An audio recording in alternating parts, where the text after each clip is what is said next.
Shalom Bapak Ibu yang terkasih semua. Selamat memasuki Shalom. selamat kita menjejakkan kaki di hari Jumat Agung. It's a great Shalom, buat Abuna. orang percaya, dan kita bersyukur kalau di jam 4:30 ini, mungkin di waktu Israel, ini adalah momen di mana saat di mana Tuhan Yesus masih berada di penjara bawah tanah rumah Imam Besar Kayafas ya. Kalau Bapak Ibu masih ingat di gereja Saint Peter Galigantu, di mana Tuhan Yesus dibiarkan semalaman sendirian setelah disesah dan dipukul. Dia merasa begitu sendirian karena Petrus sudah menyangkal dia 3 kali. Ya, dan ini adalah momen di mana dia diangkat dari tempat penyimpanan air rumah Imam Besar Kayafas. Ya, puji Tuhan kalau kita bisa merenungi peristiwa ini Bapak Ibu sekalian. Untuk itu kita mau sama-sama memasuki program kita sebelum Bapak Ibu juga akan masuk ke ibadah Jumat Agung. Dan mari sama-sama kita persiapkan diri.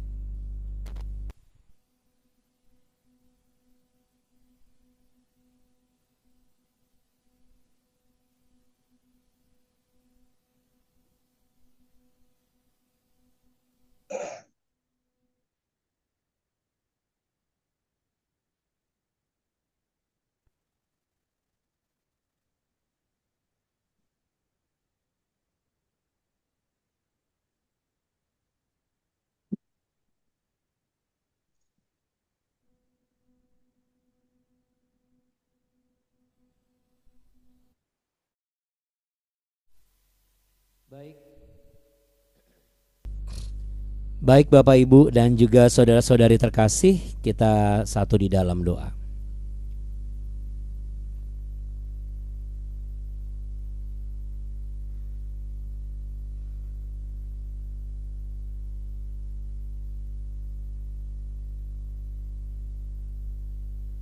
Mari kita berdoa.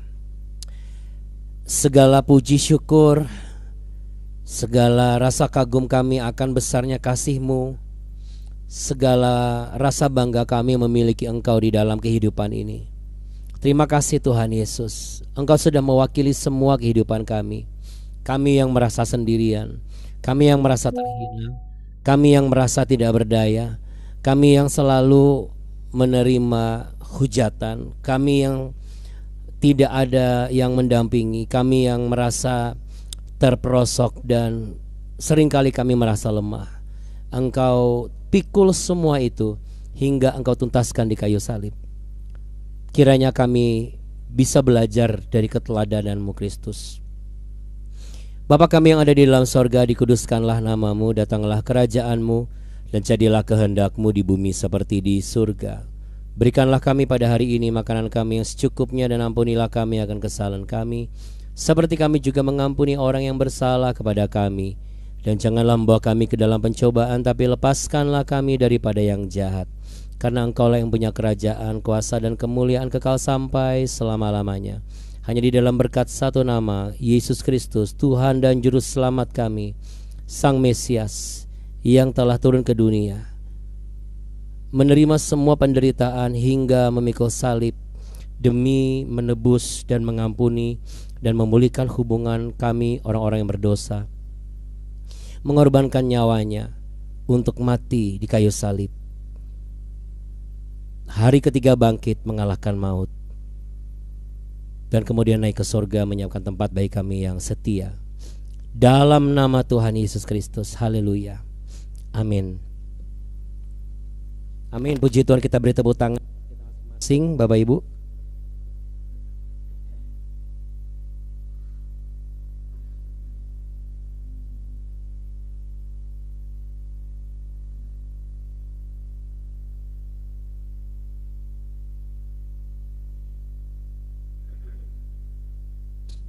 Baik Bapak Ibu yang terkasih, kita sama-sama buka dulu di 1 Tawarikh pasal 29.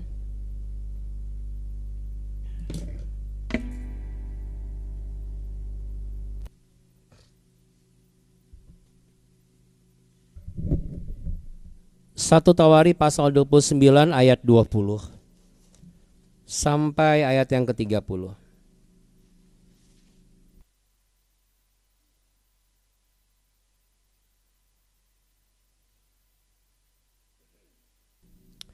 Salomo menjadi raja, Daud meninggal. Kemudian berkatalah Daud kepada segenap jemaah itu, "Pujilah kiranya Tuhan Allahmu." Maka segenap jemaah itu memuji Tuhan, Allah nenek moyang mereka. Kemudian mereka berlutut dan sujud kepada Tuhan dan kepada raja. Keesokan harinya mereka mempersembahkan korban sembelihan dan korban bakaran kepada Tuhan, yakni 1.000 ekor lembu, 1.000 ekor domba jantan, dan 1.000 ekor domba muda, dengan korban-korban curahannya dan sangat banyak korban sembelihan demi seluruh Israel.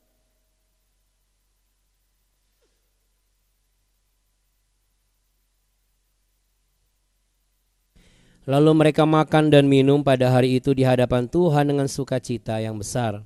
Kemudian menyatakan untuk kedua kalinya Salomo anak Daud sebagai raja, dan mengurapi dia bagi Tuhan sebagai raja dan Zadok sebagai imam. Kemudian duduklah Salomo sebagai raja menggantikan Daud ayahnya. Di atas tahta yang ditetapkan Tuhan, ia mendapat kemujuran, sehingga setiap orang Israel mendengarkan perkataannya. Lalu semua pemimpin dan pahlawan juga semua anak Raja Daud mengikuti kekuasaan Raja Salomo. Tuhan membuat Salomo luar biasa besar di mata seluruh orang Israel dan mengaruniakan kepadanya keagungan kerajaan seperti tidak pernah ada pada semua raja sebelum dia yang memerintah atas Israel. Demikianlah Daud bin Isai telah memerintah atas seluruh Israel. Ia memerintah atas orang Israel selama 40 tahun. Di Hebron ia memerintah 7 tahun dan di Yerusalem ia memerintah 33 tahun.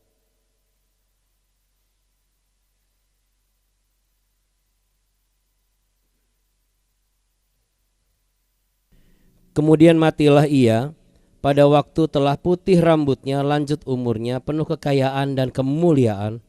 Kemudian naik rajalah Salomo anaknya menggantikan dia. Sesungguhnya riwayat Raja Daud dari awal sampai akhir tertulis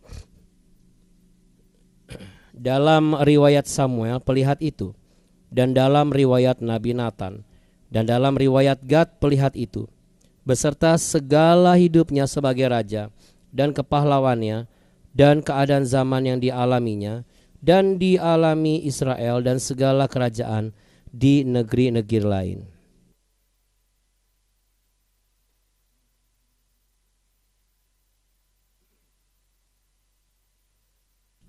Baik, sekarang Abuna mau ngajak kita baca Mazmur 88.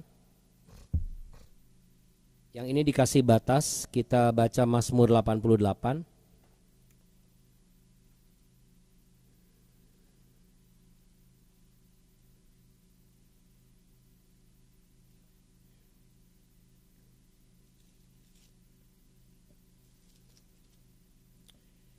Doa pada waktu sakit payah. Nyanyian Mazmur Bani Korah untuk pemimpin biduan menurut lagu Mahalat Leanot, nyanyian pengajaran Heman orang Ezrahi. Ya Tuhan Allah yang menyelamatkan aku, siang hari aku berseru-seru, pada waktu malam aku menghadap Engkau. Biarlah doaku datang ke hadapan-Mu, sendengkanlah telingamu kepada teriakku. Sebab jiwaku kenyang dengan malapetaka, dan hidupku sudah dekat dunia orang mati. Aku telah dianggap termasuk orang-orang yang turut ke liang kubur. Aku seperti orang yang tidak berkekuatan. Aku harus tinggal di antara orang-orang mati, seperti orang-orang yang mati dibunuh, terbaring dalam kubur yang tidak kau ingat lagi, sebab mereka terputus dari kuasa-Mu.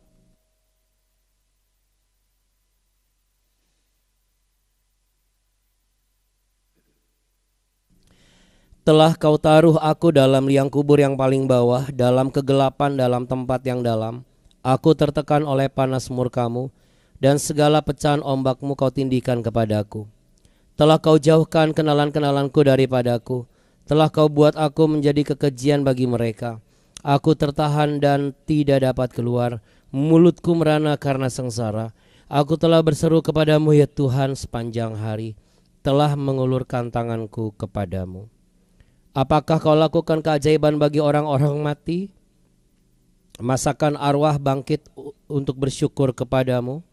Dapatkah kasihmu diberitakan di dalam kubur dan kesetiaanmu di dalam kebinasaan? Diketahui orangkah keajaiban-keajaibanmu dalam kegelapan dan keadilanmu di negeri segala lupa? Tetapi aku ini ya Tuhan, kepadamu aku berteriak minta tolong. Dan pada waktu pagi doaku datang ke hadapanmu. Mengapa ya Tuhan kau buang aku? Kau sembunyikan wajahmu daripadaku. Aku tertindas dan menjadi inceran maut sejak kecil. Aku telah menanggung kengerian daripadamu, aku putus asa. Kehangatan murkamu menimpa aku, kedahsyatanmu membungkamkan aku. Mengelilingi aku seperti air banjir sepanjang hari. Mengepung aku serentak, telah kau jauhkan daripadaku. Sahabat dan teman, kenalan-kenalanku adalah kegelapan.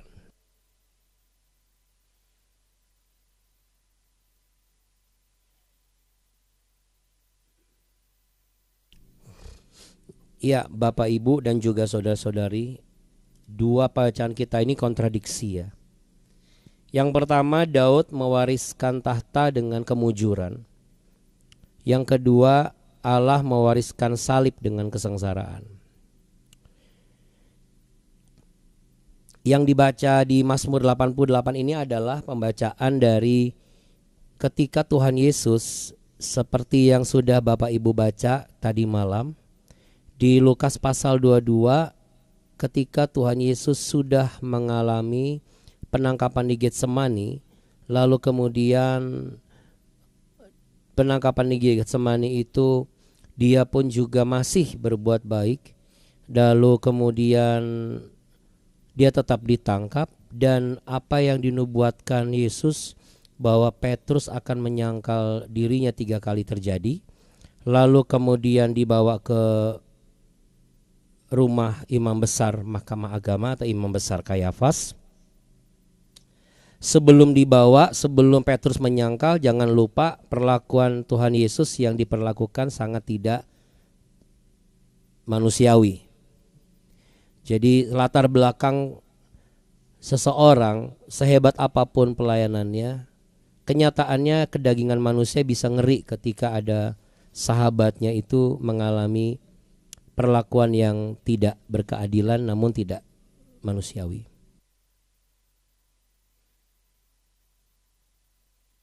Berbeda dengan Salomo yang menerima warisan tahta dengan segala kemujuran. Semua yang dibutuhkan Salomo sudah ada, dan Salomo dibuat terkenal di mana-mana dan semua orang tidak menolaknya. Tetapi Yesus, dunia ini menolaknya. Sehingga Tuhan Yesus pun berfirman bahwa karena kita bukan berasal dari dunia ini, maka dunia pasti akan membenci kita. Apa yang menjadi perenungan hari ini terkait dengan pembacaan bagian akhir dari perikop di 1 Tawari pasal 29 ayat 20-30 ini, dengan momen yang pas sekali dengan momen Jumat Agung, namun momen di mana ketika Salomo naik tahta, justru Allah turun tahta. Ketika Salomo dan Raja Daud mendapatkan nama dan kebesaran layaknya raja yang dikagumi manusia, Allah turun tahta dari sorga ke dunia, inkarnasi jadi manusia, dan memang sejak kecil dia sudah sering diserang oleh para ahli-ahli Farisi karena merupakan ancaman. Lalu kemudian semakin jelas ketika Yesus berusia 30 tahun sampai ke 33 tahun. Dan klimaksnya adalah hari ini ketika dia ditangkap, dia dijebloskan ke tempat di mana biasanya para penjahat itu disesah, ditelanjangi, dipukuli, dicambuk, diludahi, dan lain sebagainya. Sebelum akhirnya dia diberikan mahkota duri, setelah sebelumnya itu dia harus selama semalaman ia berada di ruang bawah tanah imam besar Kayafas. Bapak Ibu yang sudah ke Holy Land bersama Abuna pasti mengerti. dan tempat itu tempat yang masih asli, usianya 2000 tahun lebih, tidak kena pengaruh perang dari zaman ke zaman. Dialah saksi bisu di mana Yesus berada di sana semalaman. Lalu kemudian sendirian, tempatnya gelap, dan dia berada di dalam air yang begitu dingin.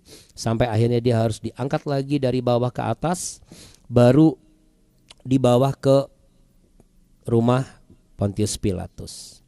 Sebelum akhirnya nanti pagi Tuhan Yesus mulai diadili di hadapan Pilatus, dibawa lagi ke rumah imam besar, ditarik lagi ke tempat Pilatus, baru disidang di hadapan banyak orang.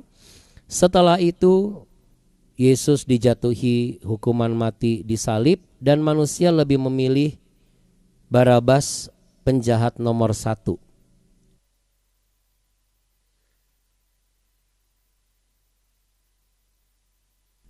Ya.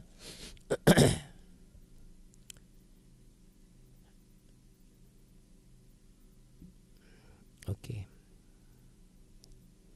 Sampai akhirnya nanti jam 12 siang setelah Tuhan Yesus melewati 14 jalur jalan salib, sampai pada akhirnya ia diseret ke satu bukit. Bukit itu berada di luar kota tembok Yerusalem, dan bukit itu dikenal sebagai Bukit Tengkorak, di mana setiap penjahat yang disesah sebelum dihukum mati di atas kayu salib sampai tubuhnya dimakan oleh burung pemakan bangkai ataupun gagak hitam, itu berada di atas puncak Bukit Golgota. Di seberangnya itu jalur Damaskus, jalur paling sibuk, di mana semua orang pasti melihatnya. Karena memang tujuan penyalipan kepada seseorang adalah penghinaan dan juga menurunkan value dari nilai orang itu karena dianggap tidak layak hidup. Tetapi Tuhan Yesus melewati itu semua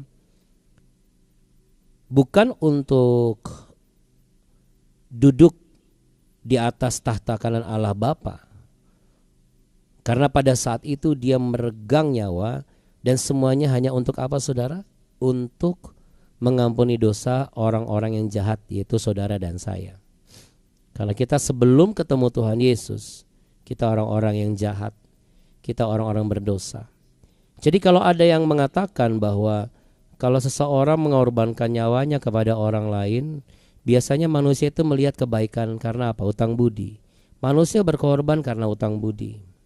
Manusia bertahan karena apa? Karena nahan malu. Tetapi Yesus Kristus menanggung malu. Dia tidak berhutang sama kita, tetapi dia justru mengasihi kita yang berdosa. Ya, sungguh kontradiksi Bapak Ibu. Jadi ada banyak pembelajaran. Yang pertama, kalau kita melihat dari 1 Tawarikh pasal 29 ayat 20 sampai 30, mohon maaf.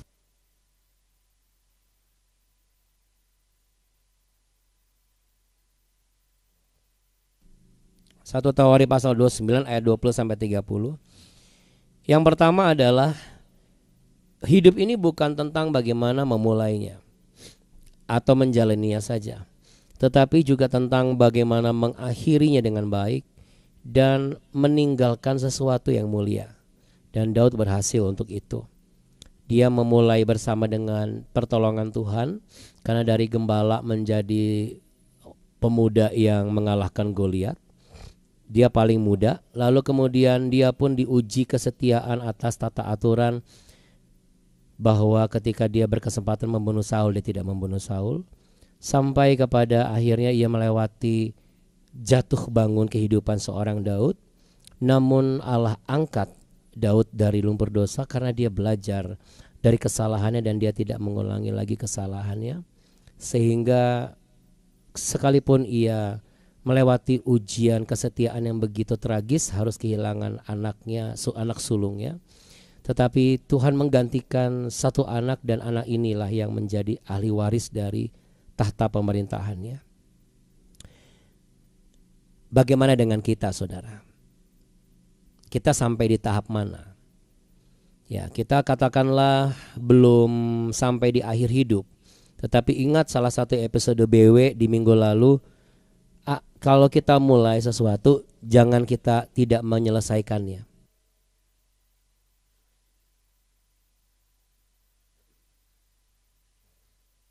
Artinya kita sebagai orang percaya yang hidup baru, kita kan sudah mulai dengan Kristus. Jangan sampai kita berakhir di luar Kristus. Kalau kita bicara mengenai penderitaan, saya rasa tidak ada yang bisa mengalahkan penderitaan Tuhan Yesus. Jadi tidak ada alasan buat saudara dan saya untuk berubah setia. Karena rata-rata orang berubah setia akhir zaman ini bukan karena penderitaan sebenarnya, tapi karena kurang pengetahuan firman Tuhan. Sehingga karena kurang pengetahuan firman Tuhan, dia kurang mengalami pertumbuhan iman. Karena tidak mengalami pertumbuhan iman, dia hanya hidup dengan diksi-diksi atau komentar-komentar dari orang kanan kirinya. Dia seperti perahu yang diombang-ambingkan angin laut selatan, lalu ada angin utara meniup, dia ke kiri kanan kiri. Sehingga hidupnya ditentukan oleh apa kata temannya, apa kata saudaranya, apa kata orang-orang di sebelah kanan kirinya. Kenapa? Karena dia takut sendirian. Tetapi Abuna mau katakan satu hal. Keteladanan Kristus mengajarkan kita bahwa jangan takut sendirian, saudara. Karena pada hakikatnya setiap manusia mati sendiri. Jadi untuk apa kita hidup takut sendirian? Karena ketika hidup kita berakhir, kita tidak bisa menolak kesendirian itu. Karena hanya diri kita sendiri dan di hadapan kita adalah tahta pengadilan Kristus, di mana akan dibuka kitab kehidupan kita masing-masing. Saudara, ternyata kehidupan yang dialami oleh Daud dengan mewariskan Salomo, dengan peristiwa bagaimana Allah turun tahta dari sorga ke dunia, namun ia pun juga mewariskan kepada kita sebagai bukan hanya umat. Dia hanya bisa mewariskan kepada anak-anaknya. Itulah sebabnya Tuhan Yesus berkata, kamulah terang, kamu anak-anak terang, kamu berasal dari terang, kamu bukan anak-anak gelap. Gelap tidak bisa bergabung menjadi satu dengan terang. Sehingga saudara dan saya dilayakkan sebagai anak, dilayakkan sebagai ahli waris. Apa yang diwariskan Abuna? Kerajaan Allah yang kekal. Jadi perlu diperhatikan Bapak Ibu, dunia digonjang-ganjingkan dengan yang ini bukan Yesus.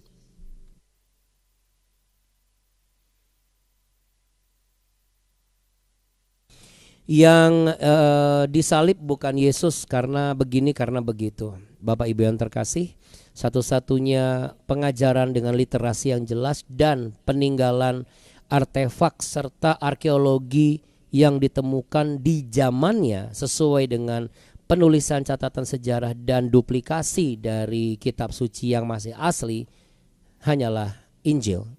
Jadi itulah kenapa Abuna dan Abuni selalu mengatakan coba punya Injil, punya Alkitab, bentuknya buku, belajar dari situ. Itulah sebabnya di BW ini kita bukan hanya sekedar saling mendoakan, kita bukan hanya sekedar bangun pagi doa pagi, renungan pagi sebelum kerja. Tetapi biarlah BW ini juga menjadi sebuah tools bagaimana kita dibentuk semakin radikal di dalam Kristus. Saya katakan radikal kenapa? Ini suatu keradikalan yang positif. Karena tidak mengorbankan nyawa orang lain. Justru kita radikal karena dia telah jadi manusia dan telah mati buat saudara dan saya. Sebab tidak ada satu orang manusia pun yang bisa menyelamatkan dirinya sendiri. Jadi kalau Daud mempersiapkan warisan untuk anaknya, karena apa? Karena dia tahu betul anaknya gak akan bisa bertahan sendirian. Paling tidak harus dimodalin dulu. Karena manusia tidak bisa memastikan keselamatan dirinya sendiri. Itu di dunia, apalagi nanti di dunia orang mati. Itulah sebabnya ketika Yesus Kristus berada di ruang bawah tanah Imam Besar Kayafas. Dia menaikkan Mazmur 88 ini. Apakah saudara merasa sendirian sampai hari ini? Sehingga saudara gampang nurut ke sana kemari. Saudara tidak punya pendirian. Padahal firman Tuhan sudah diajarkan. Apakah kita merasa tidak enak karena ajakan teman?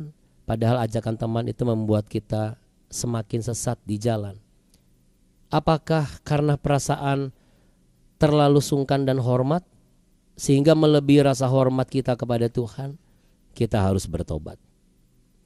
Tidak ada satu pribadi yang layak ditinggikan selain Yesus Kristus, dan tidak ada pribadi yang lebih baik selain Yesus Kristus.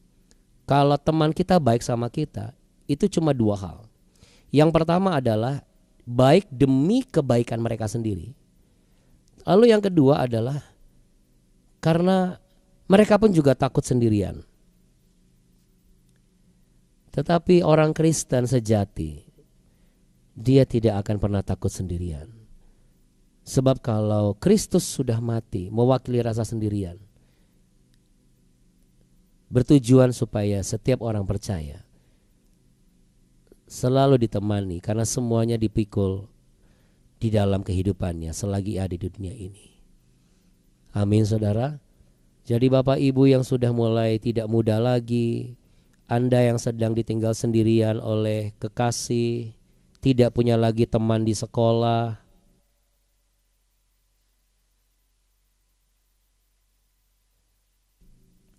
di gereja juga tidak ada yang ngajak ngobrol. Gak usah khawatir, karena di gereja bukan untuk ngobrol, di sekolah bukan untuk bergaul sebanyak mungkin, di tempat kerja bukan untuk mengumpulkan koleksi kenalan-kenalan, kolega-kolega yang hebat. Bukan. Setiap bagian yang kita kerjakan ada tujuannya. Jadi marilah kita berhenti dari kehidupan yang tanpa tujuan. Mudah sekali diajak ke sana, diajak ke sini. Izinkan Roh Kudus tinggal di dalam hatimu. Izinkan Allah mewariskan Kristus sebagai gantimu. Sebab tahta yang disediakan oleh Allah Bapa di sorga, memang kita tidak duduk di atas tahta itu, tetapi kita disediakan tempat oleh Tuhan Yesus untuk duduk di sebelah kanan dan kirinya. Saya yakin dan percaya kita semua merindukan hal ini. Untuk itu di momen Jumat Agung ini kita bersyukur kita bisa bercermin dari dua kisah dengan rentan waktu yang cukup lama, Perjanjian Lama dan Perjanjian Baru. Kisah kerajaan dunia dan kerajaan kekal. Kisah seorang bapa mewariskan tahta kerajaannya yang sudah aman kepada anaknya, berbanding terbalik dengan kisah Allah Bapa yang harus merelakan anaknya mati demi manusia berdosa, supaya setiap orang berdosa tidak binasa ketika di masa akhir hidupnya dan memasuki masa kekekalan hidupnya. Mari Bapak Ibu yang terkasih, kita angkat satu pujian sebelum kita berdoa tutup.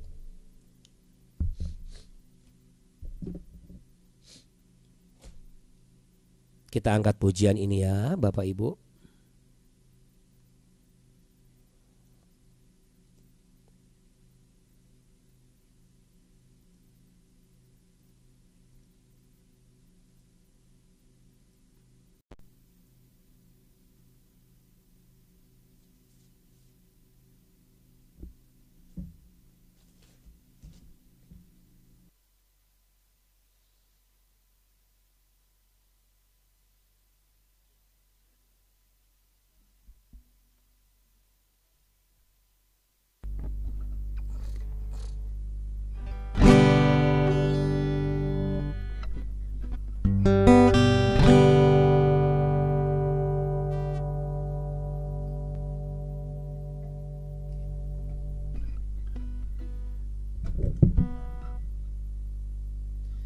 Mari kita beri tepuk tangan untuk kemuliaan Allah Bapa di tempat kita.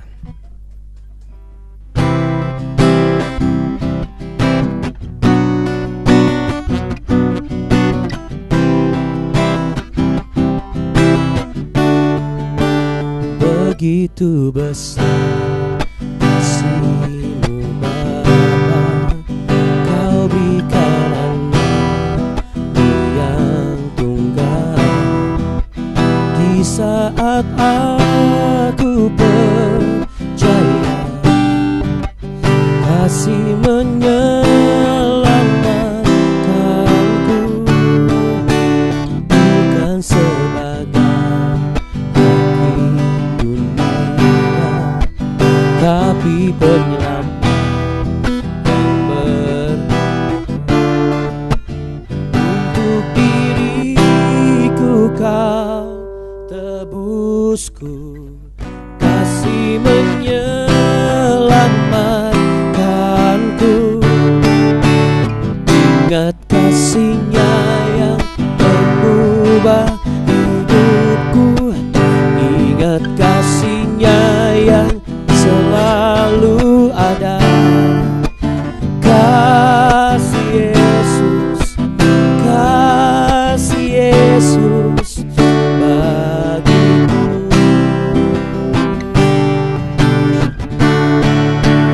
Ingat bilur-Nya yang sembuhkan lukaku, ingat salib-Nya yang menebus aku. Kasih Yesus, kasih Yesus, kasih Yesus, kasih Yesus, kasih Yesus, kasih Yesus bagiku.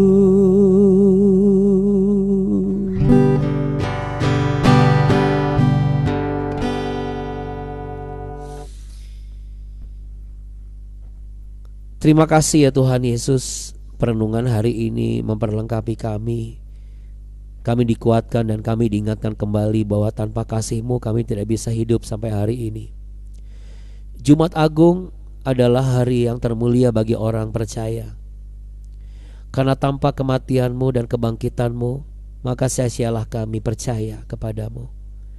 Namun kenyataannya sungguhlah Engkau Yesus Kristus yang memang mati dan bangkit. Kami yakin dan percaya ibadah Jumat Agung nanti akan kami adakan akan membawa kami masuk dalam sebuah pengertian yang mendalam, bukan sebuah tradisi yang dilakukan. Justru kami harus berhenti dari tradisi kehidupan kami yang lama, supaya kami hidup dalam kehidupan kami yang baru. Terima kasih Engkau wariskan kami Kristus yang begitu mulia di dalam iman kami sebagai orang Kristen. Kami harus mengikuti keteladanan Kristus. Mungkin tahta dunia ini yang seharusnya memperlengkapi kebahagiaan kami justru terkadang menghancurkan kehidupan kami. Tetapi bukan inilah yang Kau wariskan. Sebab yang Kau wariskan adalah tempat di sebelah kanan dan kiri-Mu ketika semua masa kehidupan kami berakhir. Selama kami masih hidup ya Tuhan, selama Tuhan masih kasih kesempatan, kami mau belajar untuk menyelesaikan dengan baik segala hal dalam kehidupan kami. Kami mau belajar memandang segala sesuatu dengan baik dan mewariskan warisan yang lebih mulia dari sekedar harta kepada anak-anak kami, yaitu pengenalan akan Engkau, pengajaran akan firman Tuhan, dan pembentukan karakter sebagai generasi Kristus di masa yang akan datang. Ini doa kami. Terima kasih Engkau sudah mewakili kami semua menanggung seluruh kategori derita, kategori luka batin, dan kategori kesendirian. Sekali lagi terima kasih Bapa. Kami juga bersyukur dan berterima kasih Engkau perlengkapi kami semua. Engkau buat hamba-Mu dan juga istri hamba tetap kuat, supaya ibadah perjamuan Jumat Agung yang disertai perjamuan kudus dilanjutkan dengan fellowship, bersama yang akan hadir nanti benar-benar membawa sebuah kebersamaan dalam keluarga Kristus.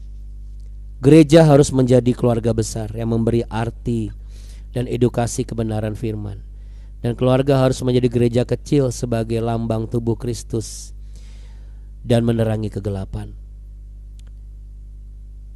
Bapak Ibu yang terkasih, kita arahkan tangan. Kita mau mendoakan sahabat kita Ibu Rika yang berulang tahun hari ini. Ibu Rika, buka tanganmu.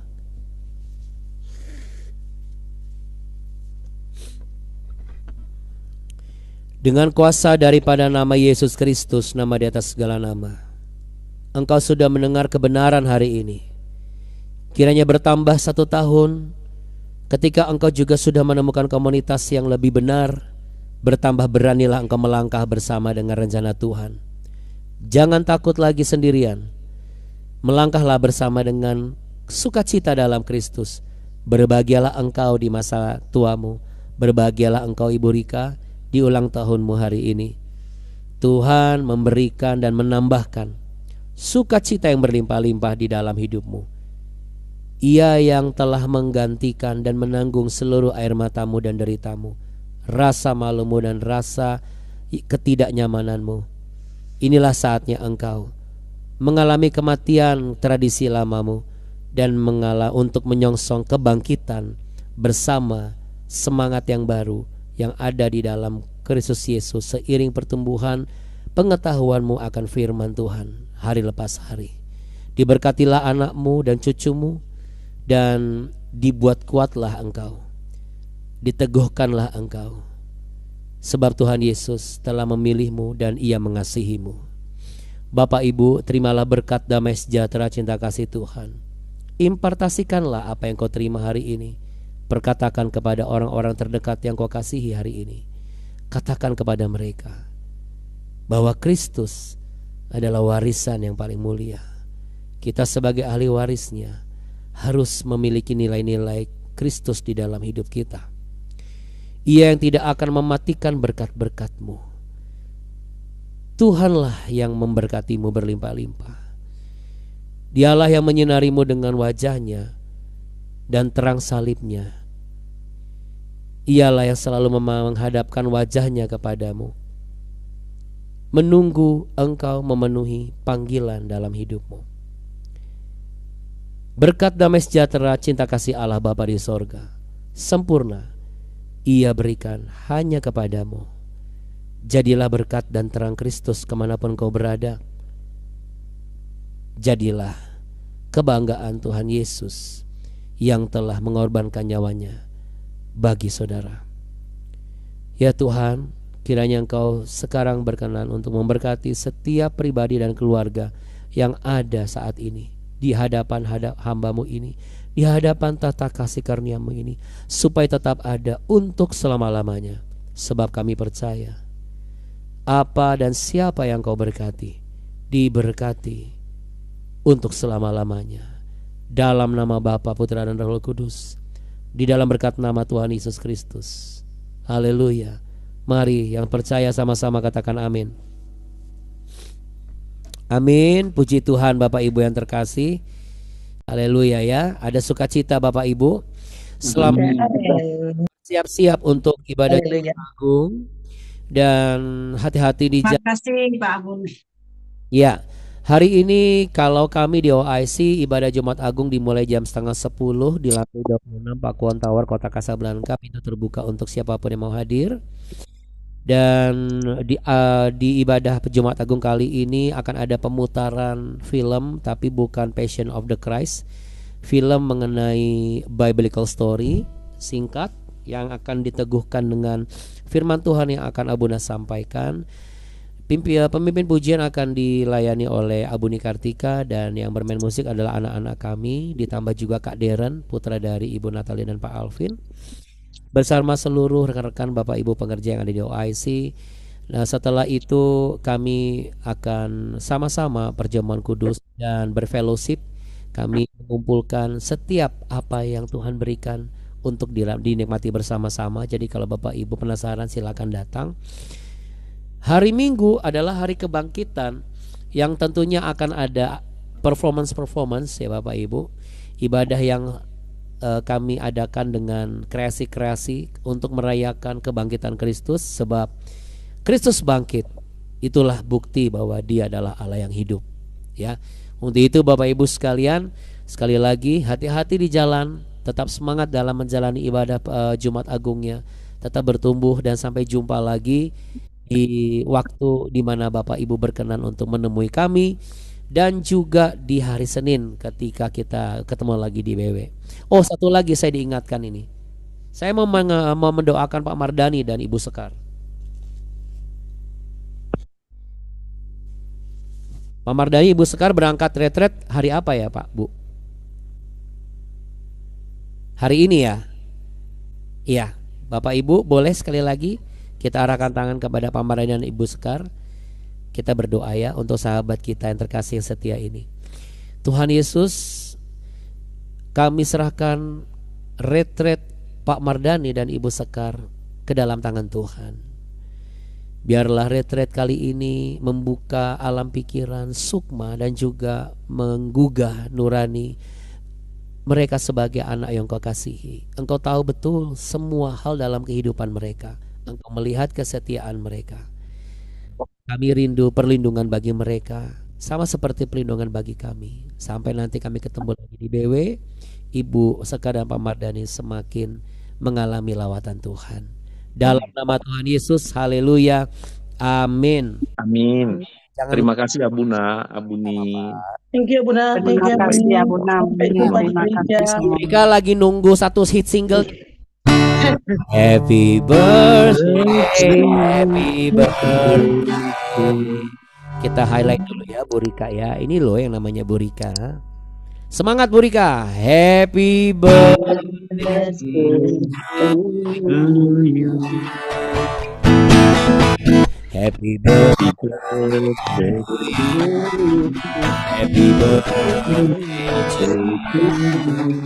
Happy birthday, happy birthday, happy birthday to you. Umur panjang di tangan,